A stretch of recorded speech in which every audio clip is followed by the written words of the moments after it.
আপনারা দেখছেন হলদিবাড়ি টাইমস। মেদিনীপুরে মহিলা থানায় এআইডিএস এর ছাত্রীদের উপর গলিত মোম ঢেলে নানা রকম নারকীয় অত্যাচার করা হয়। তারই প্রতিবাদে মঙ্গলবার রাজ্য জুড়ে এসইউসিআই এর সর্বত্র প্রতিবাদ বিক্ষোভ। এর প্রতিবাদে মঙ্গলবার এসইউসিআই দলের নেতাকর্মীরা হলদিবাড়ি বাজারে একটি প্রতিবাদ মিছিল করে।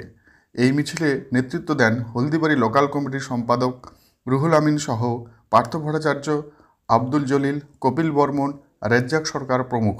রুহুল আমিন বলেন, আজ স্বাধীন দেশেও ব্রিটিশ শাসনের মতো অত্যাচার হচ্ছে।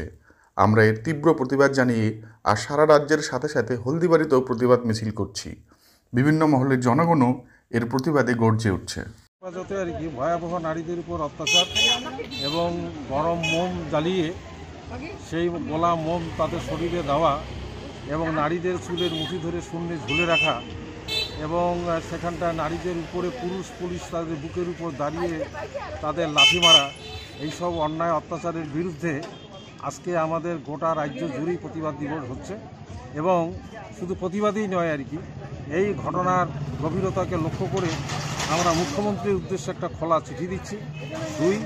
3 নম্বর হচ্ছে আগামী 3রা এপ্রিল গোটা রাজ্যে হচ্ছে আইন অমান্য আন্দোলন হবে। তারই পরিপ্রেক্ষিতে প্রচার এবং জনগণকে জানানোর উদ্দেশ্যেই আমরা আজকে হলদিবাড়ি শহরে আমাদের দলের উদ্যোগে মিছিলটা করছি। আমার নাম রুহুল আমিন, আমি হলদিবাড়ি লোকাল কমিটির সম্পাদক।